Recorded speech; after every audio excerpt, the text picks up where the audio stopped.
Hemos estado viendo la estrategia de Dios, la estrategia de Satanás, la estrategia del pueblo de Dios y la estrategia de los discípulos de Jesucristo, que a la luz de Mateo 28, 19 al 20 encontramos como una estrategia que finalmente se cumple cuando los discípulos salen a evangelizar, cuando los discípulos obedecen el mandato, como hemos oído esta mañana a los testimonios de misioneros y misioneras, con sus problemas, con sus dilemas y con los desafíos que los misioneros iberoamericanos están enfrentando en el siglo XXI. Con los discípulos de Cristo que enfrentan y confrontan los reinos de la tierra, los reinos de este mundo, los reinos que Satanás ha controlado. Hemos estado meditando seriamente en cómo Dios nos da el ejemplo de hacer la estrategia. ¿Cuál es el mejor ejemplo que tenemos de cómo hacer la obra de Dios? Si no es cómo Dios lo hizo, cómo Dios lo hace, cómo Dios se pone de acuerdo con el Espíritu Santo y con su Hijo Jesucristo y trabajan en equipo, trabajan en unidad. Cordón de 3 dobleces no se rompe fácilmente. Donde 2 o 3 están congregados en mi nombre, 2 que se pongan de acuerdo en una cosa, el Señor lo cumple. Entonces las estrategias demandan unidad, armonía, demandan mucha comunicación, demandan mucha comprensión en el equipo. Por eso una pareja que se pone de acuerdo en una cosa son tan efectivos para el reino de los cielos. Suficiente para comenzar con 2. El Señor nos dio el ejemplo de 3, la perfecta Trinidad, la Santísima Trinidad. Nunca los vemos peleando, ¿verdad? El Hijo se pone de acuerdo con el Padre. El Padre se comunica con el Hijo. Qué buen testimonio para un padre. Hablar con su hijo y comunicarse con su hijo o con su hija. Y el ejemplo de la unidad cuando el Espíritu Santo ayuda en el acuerdo. Nosotros queremos trabajar seriamente el llamado de la misión que ha recibido la iglesia. La iglesia ha recibido un llamado, una vocación. Hemos recibido un llamado divino. Usted está aquí, está en cualquier lugar, lo que está haciendo, lo hace. ¿Por qué? Porque Dios lo ha llamado. Pero no solamente Dios lo ha llamado, Dios lo ha capacitado. Porque Dios llama y capacita. Porque Dios, cuando da una tarea, nos da las herramientas y nos va preparando y nos va capacitando de tal manera que nos ofrece la posibilidad de colaborar con Él, extender su reino y hacer su voluntad. Entonces, cuando hay un llamado, un llamamiento claro, específico, definido, probado y aprobado por Dios, por el Hijo, el Espíritu Santo, por la iglesia, cuando ese llamado es confirmado, aprobado por la familia, cuando es aprobado por la iglesia o un grupo de iglesias que se incorporan con el espíritu de la iglesia de Antioquía. La iglesia de Antioquía que hemos estudiado tenía un llamado claro. Oyó la voz del Espíritu Santo, entendió el llamado y respondió al llamado y dijo: vamos a enviar, vamos a comisionar, vamos a imponerle manos a ellos, porque ellos tienen el llamado divino, la vocación divina.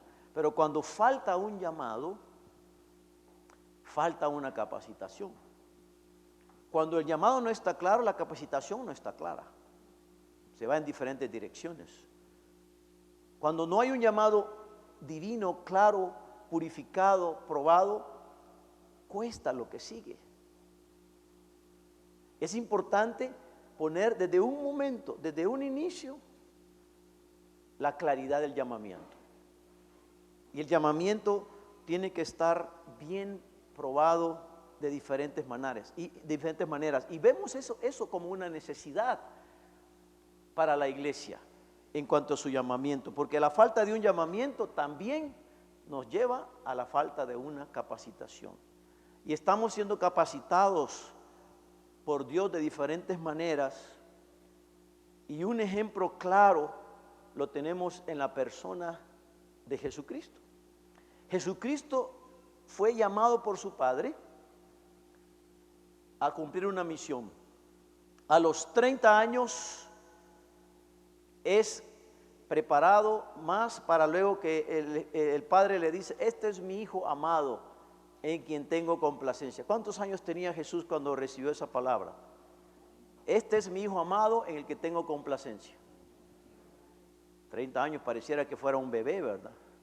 Pero no era un bebé, era un hombre de 30 años. Y a los 33 años muere y termina la misión que le había sido encomendado. Y se va a los cielos. ¿Qué ejemplo de capacitación, de preparación? 30 años, un hombre maduro, y realiza una labor en 3 años. ¿No creen que requiere para nosotros los siervos de Dios una lección de capacitación? De aprender más, de preguntar más, de leer más, de observar más, para ser más efectivos en la tarea que tenemos.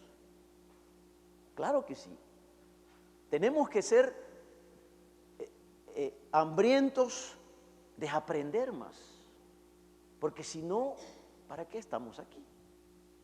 No vamos a ser efectivos. Tenemos que pedirle al Señor que nos dé hambre y sed de su palabra, hambre y sed de su justicia, cada día más, para poder ser más efectivos. Jesucristo nos enseña desde que nació que su madre, María de Nazaret, esa campesina, esa mujer humilde, María de Nazaret, Dios la concibió en el Espíritu Santo, con el Espíritu Santo de ese hijo. Nace ese bebé y empieza a crecer. A los 12 años, ¿qué lo vemos haciendo a los 12 años a Jesús? Como un jovencito, enseñándole. A los 10 años, hermano, nosotros tenemos que comenzar desde que nacen los bebés a enseñarles. Jesús era un niño que aprendió de memoria los salmos y el libro de Deuteronomio de memoria. Se lo sabía. Y se lo dijo a Satanás: escrito está, le dijo. Escrito está. Se lo dijo de memoria. Y enfrentó las acechanzas de Satanás con la autoridad de la palabra. De memoria.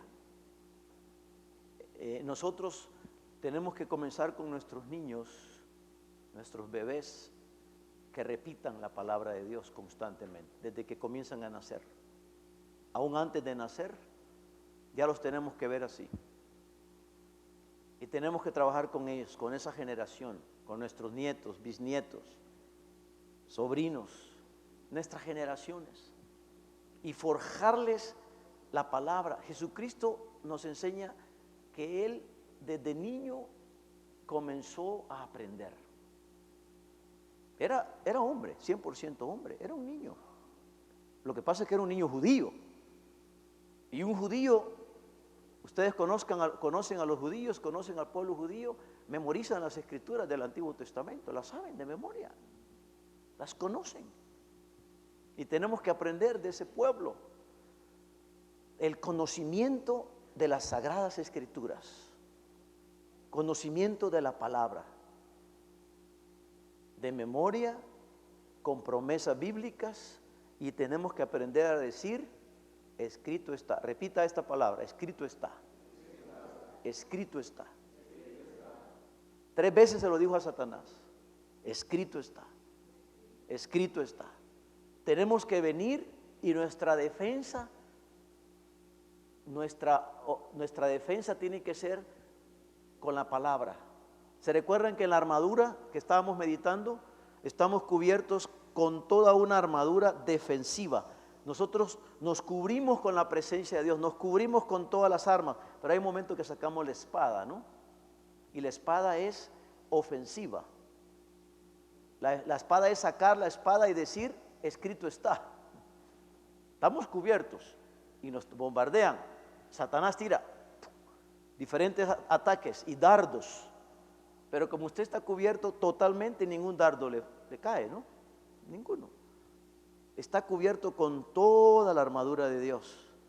Y usted ha declarado a su hija, a su familia, a su empresa, a su negocio, su ministerio, usted lo ha puesto en las manos de Dios y está cubierto. Esa es la armadura defensiva.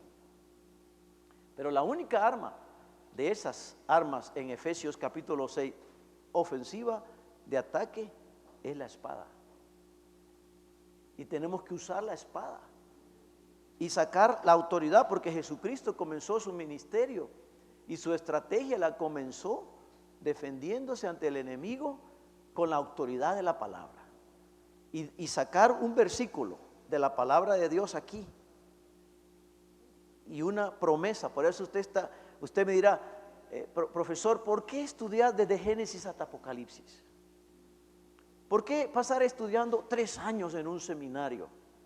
Bueno, si Jesús tuvo 3 años a sus discípulos en un seminario, en una capacitación, yo no quisiera pasar menos de 3, porque yo no soy como Jesús, ni como Pablo, ni como Pedro. Estos tenían unas características increíbles, pero eran humanos, pescadores sencillos, pero eran gente consagrada. Y Jesús empieza a modelar, a dar el ejemplo. Jesús empieza a dar el ejemplo y le dice a Juan el Bautista: bautízame. Pero ¿cómo es posible que yo te voy a bautizar si yo ni siquiera puedo tocarte los pies? No soy digno. ¿Se recuerdan de Juan el Bautista? Yo no soy el Cristo. Hemos aprendido el síndrome del Mesías, el síndrome de querer salvar a la humanidad nosotros y de nosotros querer ocupar el lugar de Dios. No. Juan el Bautista dice: yo no soy el Cristo, no soy viene uno más poderoso, viene uno que lo va a bautizar en espíritu. Yo lo voy a bautizar con agua, en agua, pero vendrá un bautismo en el espíritu, del espíritu. Y Jesús entonces da el ejemplo, se somete al bautismo en agua, se somete a sus padres, se somete a la autoridad, delante de las autoridades romanas. Cuando le preguntaron sobre los impuestos, sobre el IVA, ¿verdad? Sobre ¿qué tengo que pagar yo esto? Denme una moneda, dice Jesús. Y Jesús, como un hombre que vivía limitado, no tenía una moneda, ni siquiera en ese momento, ¿no? La teología de la pobreza hay que estudiarla ahí, y de la prosperidad. Denme una moneda, no tengo. Présteme la moneda. Ustedes ya tienen una moneda en sus manos, ¿no? Ahí. Y dice Jesús, ¿qué dice la moneda aquí? Dice: a César hay que darle a César, y a Dios lo que es de Dios. Los dejó callados, pero yo me imagino que algunos se han de haber reído, hermanos. Posiblemente, no sé. El humor de Jesús es un humor muy interesante, porque Jesucristo les decía a los discípulos: qué difícil es que un rico entre en el reino de los cielos. No imposible. Y iban caminando ahí en las tierras en Israel, ¿no? En estas comunidades. Es más fácil que un camello entre en la aguja, ¿verdad? Que entre en esa aguja, en esa puerta. Un camello tan grande, es difícil que entre en una aguja, en una casita pequeñita. Y todos los discípulos se pusieron a reír, hermanos. Se los digo, yo estudiando el humor de Jesús, el humor hebreo, el humor judío es muy diferente al mío, al suyo, ¿verdad? Espero que nos riamos más adelante, más. Pero Jesús le dijo: es difícil que un rico entre en el reino de los cielos. ¿Por qué? ¿Por qué es difícil? Y se los contestó, ¿verdad? No se afanen por nada, no se preocupen. ¿Qué comerán? ¿Qué dormirán? ¿Dónde dormirán? ¿Qué van a vestir? ¿Quién les va a pagar el boleto y el seguro social? y la huelga y todos los problemas que vemos. Yo hoy en la mañana pensé que no iba a llegar aquí, ¿verdad?, con medio de una media huelga por ahí. La realidad de nuestros países. ¿Qué vemos en las noticias? Muerto, perseguido, asesinado, enfermo aquí, enfermo allá. Ninguna plaga tocará tu morada, dice la palabra. Salmo 91 es el salmo de la guerra espiritual. Ese es el salmo de la guerra espiritual, 91. Yo aprendí el salmo 23 desde niño, ¿no? Jehová es mi pastor, es el salmo del pastor, del cuidado. Jesucristo nos enseña a la verdadera capacitación, a ser entrenado, a ser formado. Es difícil, cuesta. Es una disciplina que cuesta. Pero Jesús nos enseña la importancia de formar un equipo y de tener una estructura. Jesucristo formó su primera banda misionera, su primera banda apostólica, su primer equipo. Escogió a 12. Ya les dije por qué escogió a 12. ¿Y en qué versículo de la Biblia dice que Jesús lavó los pies a Judas? ¿O no lo lavó los pies a Judas? ¿Dónde está? Juan 13. Dice que le lavó los pies a sus discípulos. ¿Estaba Judas en la lista? Sí, ahí estaba. Entonces vemos a Jesús dando el ejemplo de lo que es ser un verdadero misionero. Jesús predicando, enseñando y sanando el evangelio del reino. Ese es el ejemplo de un misionero. ¿A qué se dedica un misionero? A predicar, a enseñar y a sanar. Esa es la tarea integral de un misionero, de un obrero que penetra, que abre brecha, que abre puertas, que inicia la labor. Hemos visto en esta mañana los diferentes dones alrededor, pero estamos enfocándonos en aquella estructura misionera que va penetrando, abriendo brecha en los lugares pioneros, en los lugares donde el evangelio no existe. Es decir, no hay un testimonio accesible, o tal vez hay un testimonio, pero hay un mal testimonio, o no hay una iglesia bíblica, no hay una iglesia que esté compartiendo el desafío del evangelio integral, donde se esté hablando que la salvación es solamente en Cristo. Solo hay una fe, la fe singular en Jesús, o solamente hay una gracia, la gracia de Dios, y solamente hay una escritura, la escritura del evangelio, la buena nueva, el Antiguo y el Nuevo Testamento revelado en la Biblia, la palabra de Dios. Pero ¿qué estamos viendo hoy en día? Estamos viendo anticristo, antipalabra. Se está quitando la autoridad de la Biblia abajo, la autoridad de Jesucristo a un lado.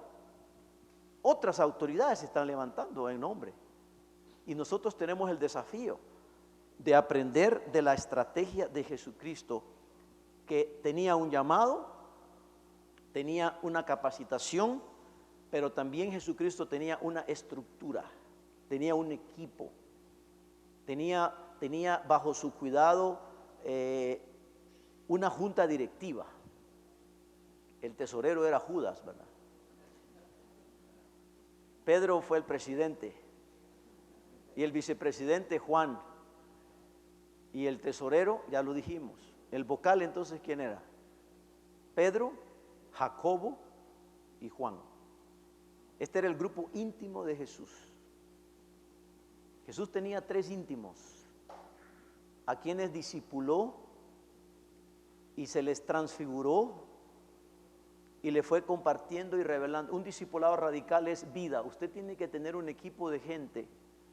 Usted me tiene que decir 3 nombres de 3 gentes que lo están siguiendo a usted. Usted los está discipulando. Quizás aparte de su esposa, su esposo, su hijo o su nieta, ¿verdad? O su nieto. Aquí evidentemente hay evidencias de que muchos ya tienen a su hijo y su nieto acá y su esposa, ¿no? Su esposo. La familia es el primer centro de capacitación, ya lo dije. Pero después es la iglesia. La iglesia se convierte en una estructura y Jesucristo nos da el ejemplo de cómo ser y hacer iglesia. ¿Cómo debe ser la iglesia? ¿Cómo Jesús lo hizo? ¿Cómo nosotros lo tenemos que hacer? Él nos dejó el ejemplo. ¿Cómo lo hizo Jesús? Así lo quiero hacer yo. ¿Qué hizo Jesús? Hay un movimiento mundial que se llama ¿qué haría Jesús? Me encanta ese movimiento. QHJ. ¿Qué haría Jesús? O What would Jesus do? WWD. Y puede ponerlo ahí, verlo en el mundo. ¿Qué haría Jesús? Se llama el movimiento. ¿Qué haría Jesús? Porque es una pregunta que a mí me transforma la vida cuando yo me la hago, ¿no? Cuando me la hago en serio. A la hora de la guerra, a la hora de las decisiones éticas, a la hora que me toca tomar decisiones, ¿qué haría Jesús? Si Jesús dijo, perdónalos, porque no saben lo que hacen. Y el espíritu de Esteban aquí, Esteban, modelo de Jesús, que aprendió a amar a sus enemigos. Aprendió, pero su maestro le enseñó. Entonces, discípulos formados, como Jesús les dijo en Mateo 28, 19 al 20, ahora ustedes vayan. Antes de ascender a los cielos, Jesús dejó aproximadamente unos 500. ¿Se recuerdan ese versículo en Corintios? Que habían más o menos unos 500 testigos. Entonces, Jesús durante unos 3 años ganó unos 500, más o menos. O sea, era el impacto de él alrededor. Por lo menos antes de morir, uno sabe a quiénes dejó, ¿no? Los que lleguen al momento de la muerte de uno, sabe quiénes estuvieron con uno ahí, quiénes se acordaron, porque dejó un legado. Y Jesús, antes de subir al cielo, como me decía uno de ustedes, ascender a los cielos, y así mismo regresará ahí, en ese mismo monte, regresará. Dice que le dijo a sus discípulos, ahora ustedes, les dijo a unos 500, bueno, habían 12, ahí estaban las Marías a la par de él, como testigas fieles. Y ellas entonces se fueron a proclamar el evangelio y empezaron a extender el evangelio con esta estructura. ¿Cuál estructura les dejó Jesús? ¿Qué les dejó Jesús? Una comunidad, estar juntos. Y el apóstol Pedro, después de haber sido restaurado, se convierte en el que abre la llave de los gentiles. Cornelio. Y el evangelio comienza a penetrar con la herencia de Jesús. Jesús les da un legado, les da una herencia, y entonces Jesús les deja a ellos el ejemplo, el modelo de vida, de familia, de todo, y ellos comienzan a hacer la labor de predicar el evangelio, de proclamar las buenas nuevas, de sanar enfermos, de imponer manos, de sacar fuera demonios, en el nombre de Jesús hacer la obra de Dios. Y con esa autoridad los discípulos van y salen a predicar el evangelio. Y ellos van no en el nombre de ningún otro, sino en el nombre de Jesús de Nazaret. En el nombre de Jesucristo de Nazaret, levántate y anda. En el nombre de Jesucristo de Nazaret, oraban. ¿Y qué nos ha pasado entonces ahora a nosotros? Lo mismo que Jesús dijo: erráis, se equivocan, porque ignoran 2 cosas. ¿Se acuerdan? El poder y la palabra de Dios. Así dijo Jesucristo. Erráis porque ignoráis, porque no conocen, dice Jesús, 2 cosas. Unos empiezan con el poder y otros con la palabra, ¿no? unos con la palabra y otros con el poder. Es un buen equilibrio. Con ambas, con la palabra y con el poder, o con el poder y la palabra. Señales y prodigios que evidencian la palabra, que dan una autoridad a la palabra, pero es un equilibrio sano. Y Jesucristo en su estrategia nos dejó la autoridad. No es nuestra la autoridad. La autoridad toda no es nuestra. Nunca será nuestra. La autoridad es de Él. Pero la autoridad se nos delega a nosotros. Y nosotros venimos y ejercemos esa autoridad. Nosotros la ponemos en práctica. Nosotros si creemos que Jesucristo es el mismo ayer y hoy, ¿qué va a pasar? ¿Creemos que Jesucristo es el mismo ayer, hoy y siempre? Entonces tenemos que pedirle al Señor ayuda para que la estrategia que realicemos de hacer presencia, de proclamar el Evangelio, de discipular, de perfeccionar a los santos y de establecer nuevas congregaciones, nuevas iglesias, de establecer congregaciones autóctonas, congregaciones que se reproduzcan, que nazcan congregaciones con visión misionera. Pero muchas de nuestras congregaciones no tienen visión misionera. Ya les conté mi ejemplo. Yo tenía la visión nada más en mi Judea, llegaba hasta Jerusalén. Mi Jerusalén era todo. Yo no veía más allá. Tuve que aprender a leer, a estudiar, a agarrar mi almanaque mundial, a leer selecciones, a leer el periódico. ¿Qué está pasando en el mundo hoy? Y abrir mis ojos a la realidad del mundo. Y entender la realidad. Por eso Jesucristo entonces nos delega a los discípulos la autoridad para que nosotros vayamos, pero nos lo delega con una estructura pequeña, grupos pequeños. Jesucristo trabajó con 12, después estos 12 se extendieron a 70, después de los 70, ¿qué otro número encontramos? 120, después de 120, ¿qué otro número encontramos en el libro de los Hechos? 3,000, después de 3,000, 5,000, y después de 5,000, una multitud que nadie puede contar. Esa es la vida de la iglesia. No hay que quedarse con 15,000 ni 20,000, ni 40,000. Hay que llegar a Apocalipsis. Una multitud que nadie puede contar. Y nosotros nos quebramos queremos contarla, ¿no? No, nadie la puede contar. Porque es la iglesia de Cristo. Los redimidos bajo la sangre del Cordero. Ese es el cuerpo de Cristo, hermanos. Y entonces Jesucristo dejó esa congregación.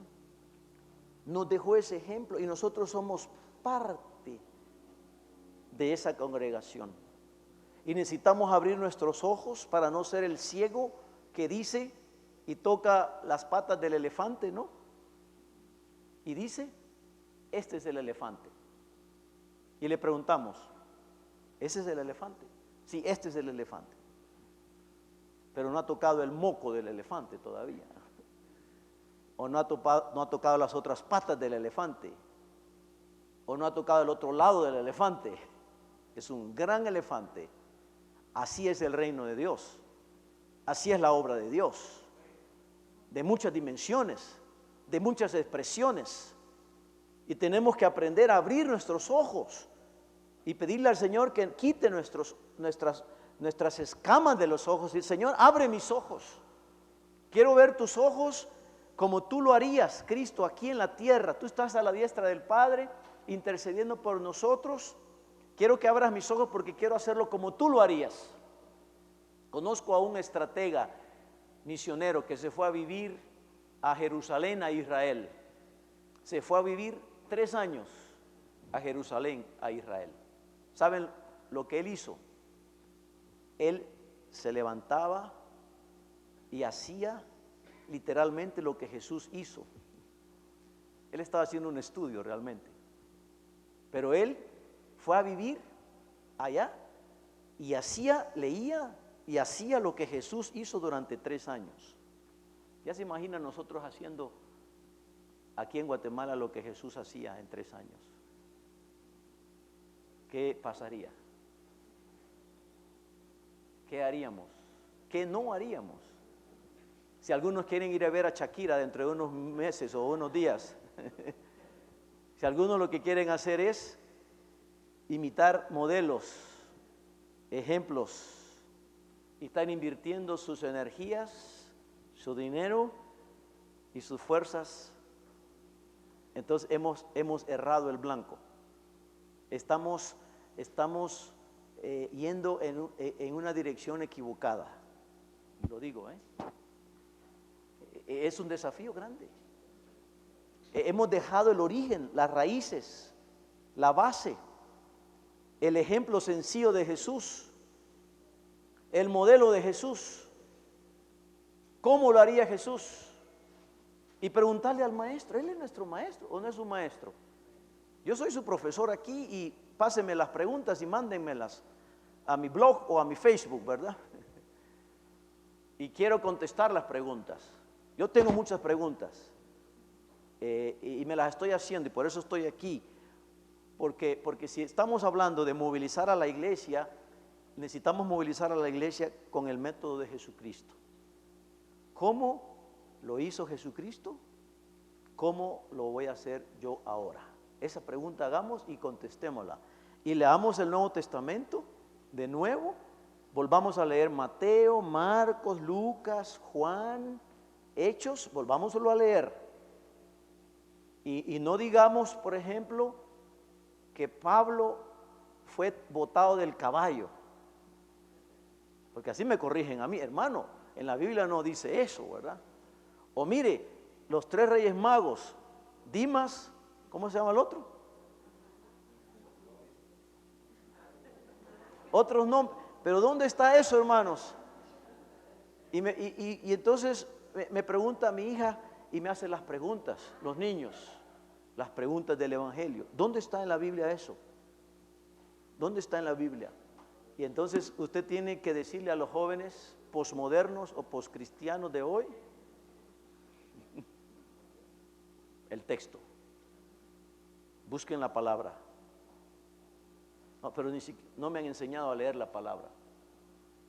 Bueno, tu padre o tu madre, o tu abuelo o tu tía que lo haga, o tus abuelos adoptivos, o tu tía adoptiva, que te enseñen a leer la palabra y a contestar las preguntas. Vamos a leer el texto, porque acuérdense que el texto está en un contexto, y un texto fuera de contexto es un pretexto o es un transtexto, locura de texto. Se va y da a cualquier interpretación humana, personal, no divina. Y ese es el peligro. Cuando nos apartamos de una vida espiritual como la que Cristo nos ha delegado en su ejemplo, de Jesús caminando a los 30 años, aprendiendo a obedecer órdenes, sometiéndose a su padre, a su madre, llegando a la madurez. Llegó a la madurez a los 30 años. A mí me han dicho que la madurez se tiene que llegar por lo menos quizá a unos 80 años, no sé.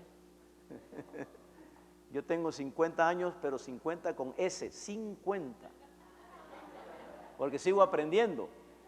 Y me dijeron que estoy llegando a la edad de los que, fíjese bien que en Isaías 40 hay 3 edades: los que vuelan, los que corren y los que caminan. Volarán como los jóvenes, como Esteban. Este niño está volando, es un joven que sueña y anhela, representa a la juventud de América Latina y del mundo. Los jóvenes vuelan. La juventud es para volar, para soñar. Pero ya a los 50, 60 años todavía podemos correr, ¿verdad, hermanos? Un poquito. ¿Sí?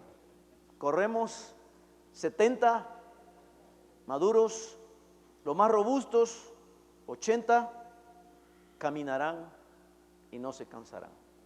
Es la promesa, de Isaías 40. Volarán, caminarán, correrán. Bueno, en medio están los que corren y los que caminan al final. Una hermana me dijo, los que gatean, dijo al final. Al final. Pero no se cansan. Uno se fatiga. Ahí está la promesa. Pero las fuerzas vienen del Señor. Y el ejemplo viene de Cristo. Cristo nos dejó un ejemplo para seguir. Un paradigma, un modelo. ¿Cuál es la estrategia a seguir? Hagamos lo que Cristo hizo. ¿Cómo lo haría Jesús? ¿Cómo plantaría Jesús una iglesia? Jesús estableció una iglesia, se casó con la iglesia, murió por la iglesia, dio su vida por ella. El Viernes Santo a las 3 de la tarde, un Viernes Santo, ¿qué hizo Jesús? A las 3 de la tarde. Me gustaría, si me preguntara usted, profesor, ¿a qué día le gustaría haber nacido? Viernes a las 3 de la tarde. ¿Y qué día le gustaría morir? ¿Y qué hora? Viernes a las 3 de la tarde. Una hora de la oración. Dice que a esa hora subían a orar el pueblo. Yo sigo aprendiendo de la vida de oración de muchas iglesias que oran, ayunan. A las 5 de la mañana el primer culto. ¿Cuál es el culto de las 5 de la mañana? El de la oración. ¿A qué hora se congregan a orar? A las 10 de la noche. Porque pasan trabajando todo el día y a las 10 de la noche están orando. La iglesia. ¿Dónde está la iglesia? En la casa, en el hogar. Ahí están orando. Se han puesto de acuerdo. La iglesia se reúne a orar, se congregan a orar. Y nosotros tenemos que tener el espíritu de la oración, hermano, de la intercesión. El espíritu de la búsqueda y de buscar la santidad, de buscar el lugar santo. Y estar en el lugar que Dios quiere que estemos. Por eso digo a las 3 de la tarde, ¿no? Porque a esa hora Jesús dijo, consumado es. Hice todo lo que tenía que hacer. Qué bonito terminar este día, ¿no? Diciendo, Padre, ya terminé. Estoy satisfecho. Vivir este día como que sea el último de mi vida. Planear este día como que me quedan ¿cuántos años más? Hay que planear la vida para ¿cuántos años quiere vivir? ¿80? A mí me han dicho, la promesa que me dieron es 100 años, porque me dice que Dios te dé 50 años más, me dijeron. Es la promesa que me dieron muchos hermanos y amigos míos, que te duplique la edad. Bueno, tengo 100 años junto con mi hija y mi esposa, juntos los tres. 100 años, cabal, cumplidos. Pero Dios tiene una promesa, Dios tiene una bendición para nosotros. Y estamos hablando del ejemplo, del modelo de Cristo. Y constantemente preguntarnos y someter nuestra mente y corazón y nuestro cuerpo. A lo mejor Jesucristo diría a esta hora, me dan un cafecito, por favor, ¿verdad? ¿A qué horas? Esto no lo van a filmar, ¿verdad? Lo van a cortar los hermanos. Él va a editar el material. Pero estamos aprendiendo a hacer las cosas como Cristo las hace. Y Jesucristo nos enseñó una vida espiritual madura, una vida espiritual creciente, una vida devocional. Jesús se apartaba solo a orar, solo. Y ahí cargaba su batería emocional, espiritual. Y me imagino que se daba unas roncadas cuando tenía sueño, ¿verdad? Roncaba, una vez roncaba tanto que los espíritus, los discípulos lo despertaron. Maestro, nos estamos ahogando. Y el maestro roncaba. ¿Cómo habrán sido los ronquidos de Jesús, verdad? Si se durmió. Maestro, la tormenta, no, mira la tormenta. Y entonces Jesús, ¿qué les dijo a sus discípulos? ¿Por qué no tienen fe? ¿Por qué tienen miedo? No les dije que no tuvieran miedo. No tengan miedo. Ahí está la tormenta. Ningún ninguna flecha tocará tu morada. Es la promesa. Yo les he dado la promesa, dice el Señor. Ninguna tocará tu morada. Yo estoy contigo como poderoso gigante. Yo estaré contigo todos los días. Eso se lo dijo a sus discípulos y se lo dice a cada discípulo que está en estos momentos en el mundo entero, en los más de 256 países en el mundo, en todas las etnias. Los misioneros que están en el campo no están aquí, hermanos. Los misioneros están allá ahora. Ellos están caminando y están haciendo la labor. Quizá nuestro rol va a ser apoyarles, sostenerles desde aquí ahora. Y el Señor va a enviar y comisionar y va a enviar algunos. Pero nuestra responsabilidad aquí es apoyarles. Jesús los envió y les dijo, ahora hagan lo que yo ya hice. Yo le lavé los pies a los discípulos, ahora ustedes laven los pies a sus discípulos. Como judíos se los dijo, era una costumbre. El principio ahí es servicio, humildad, amor, trabajo en equipo, sencillez. Esos son los principios de una vida espiritual madura que Jesús nos da. Una experiencia, Jesús como experimentado enseñó a sus discípulos. Él les dio el ejemplo. Así háganlo como yo lo hice. Hermanos, nosotros tenemos que dejar de hacer algunas cosas para apacentar la grey del Señor con amor. Y tenemos que hacer algunas cosas para dar el ejemplo a la congregación, a los hermanos. Y como líderes nos corresponde marcar una pauta, un ejemplo. Eso se llama un paradigma. Un paradigma es un modelo a seguir, un ejemplo a seguir. Y los líderes somos llamados a seguir el ejemplo de Jesucristo. Caminó con sus discípulos, comió con ellos, vivió con ellos, los conocía por nombre, les supervisaba, les demostraba, les daba el ejemplo, los dejaba solos. Es lo mismo que nosotros tenemos que hacer ahora. Entonces yo les desafío que planeen los próximos 3 años y agarren ese ejemplo. Quizás metan en su disco duro, en su cerebro, en su corazón, algunas cosas ahí las vayan poniendo en orden y las vayan juntando y digan, yo voy a caminar en esta dirección. Y digan, yo quiero hacerlo al estilo de Jesús. Y cualquier libro que les venga a su mano, literatura, yo tengo alguna literatura ahí del Seminario Teológico Centroamericano y de otras instituciones de capacitación misionera, libros que ustedes tienen que leer, ustedes tienen que bajar del PDF y poner ahí en Google, ¿verdad? En Google poner ahí el nombre del libro, Pasión por las Almas.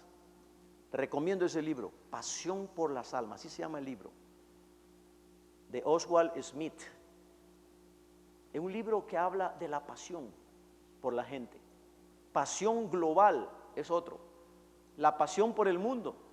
Son cosas que hoy tenemos que nosotros ver, y en sus notas tienen una lista de alguna literatura que la vamos a ir contemplando y la vamos a ir asimilando y vamos a ir aprendiendo cómo conocer, cómo asimilar los desafíos que Cristo nos ha dejado y cómo los podemos aplicar hoy en día. Y tenemos que salir a la calle y caminar, y quizás ahorita nos tendríamos que ir a una montaña e ir caminando, pasar unas horas. Mis mentores, mis asesores me enseñaron eso, ¿verdad? Camina, vamos a caminar, a hacer una caminata. Y nos meteríamos a la Universidad San Carlos, aquí caminando. Y nos vamos hasta ahí a la vida de los estudiantes. ¿Qué vamos a encontrar ahí con los estudiantes alrededor en las universidades y en los colegios? Vamos a encontrar grandes desafíos, ¿no? Y le vamos a preguntar otra vez al Señor, Señor, ¿qué harías tú? ¿Qué harías tú? ¿Cómo lo harías? De repente nos encontraríamos con muchas iglesias y entramos a la iglesia, ¿cómo lo vamos a hacer? Y Jesús diría otra vez, mi casa será llamada casa de oración para todas las naciones. Hermano, por favor, cuando usted camine en una iglesia, cualquier iglesia que camine, pregúntese por el boletín de la iglesia, por el presupuesto de la iglesia, por el pastor, el líder. ¿Qué está predicando? ¿Está predicando ese mensaje de luz a las naciones? De lo que Jesús dejó antes de salir a los cielos, a subir a los cielos y entronizarse y ascender a los cielos. La gran comisión de amar a Dios, la gran comisión de amar a los enemigos, de la gran comisión de ir y hacer discípulos a todas las naciones. Y ore por esa iglesia, ore, ayune, clame por ellos, ámelos, sírvales, anímelos, pastoree al pastor, cuide al pastor, ministrelo, ministre a los líderes, a los diáconos, a las diaconisas. Transmítales el Espíritu de Cristo que usted tiene. Usted tiene el Espíritu de Cristo, hermano. Usted tiene el Espíritu de Jesús, el Espíritu de servicio, de mansedumbre, de paciencia. Usted tiene los dones del Espíritu Santo. Dios le ha derramado a usted dones, le ha dado capacidades, habilidades. Ministre a otros, ministrelos, anímelos, abrácelos, ámelos, restáurelos. Jesús restauró a Pedro y le dijo: Pedro, ¿me amas? Yo te amo, Pedro, tú sabes que te amo, el Señor. ¿Te amo? Nos amamos. Y fue restaurado Pedro. Jesús le dedicó tiempo a Pedro. Esa noche le negó. Pedro lloró amargamente. Qué duro, ¿no? Cualquiera diría el fracaso de un discípulo. Fue restaurado. El maestro lo restauró. Lo amó hasta el fin. Lo cuidó. Le dedicó tiempo. Ese es el discipulado radical que necesitamos hoy en día. Y ver a la gente a la luz del potencial que representan. Cuando vea a los Esteban, a las Martitas, a Juanito, a José, mírelo con los ojos de Dios. Véalo así, transformado, con el potencial que tienen. Así como Jesús vio a Pedro lo veía transformado. Él sabía. Nosotros estamos limitados, pero Dios nos da la capacidad. Dice que tenemos la mente de Cristo. Ahora tenemos la capacidad de discernir. Ya tenemos todos los recursos necesarios para cumplir en esta generación la gran comisión. Tenemos la posibilidad, no en un espíritu triunfalista, reduccionista o traduccionista, sino en un espíritu de humildad, de paciencia, de servicio, y que nos necesitamos los unos de los otros, y que somos un cuerpo, somos una familia. No podemos fragmentar más el cuerpo de Cristo, no lo podemos distorsionar, no lo podemos partir. Pero Dios es un Dios de restauración, y Él nos da otra oportunidad más, nos da otra oportunidad más, porque Jesús nos dejó el ejemplo, el modelo, y antes de ascender a los cielos, nos dejó un ejemplo a seguir de cómo lo podemos hacer. Difícil, sí, pero no imposible. Muy difícil, pero no imposible, hermanos. Porque Dios nos da los recursos y el tiempo se cumple. Y usted reciba las promesas de Dios. Lo que Dios le ha prometido, recíbalo, hermano. Reciba eso. Adóptelo, hágalo suyo, ¿verdad? Esa palabra que Dios le ha dado, tómela. Esa palabra que tiene ahí, tómela. Esa revelación que Dios le ha dado, tómela. Es suya por la experiencia y el modelo que tenemos. Así que vamos a seguir aprendiendo de cómo lo haría Jesús de diferentes maneras. Una labor que hoy en día la llamamos biocupacional. Vamos a hablar en esta tarde y en este curso de las estrategias de cómo el apóstol Pablo lo hizo. Él era un misionero biocupacional, hacía tiendas, hacía negocios. Y los hombres de negocio, los empresarios están invirtiendo en el reino hoy y haciendo la labor como misioneros con una vida de fe, una vida radical y una vida y un apoyo integral. Así que en equipo lo haremos y en equipo trabajaremos las diferentes estrategias a la luz del ejemplo de Jesucristo.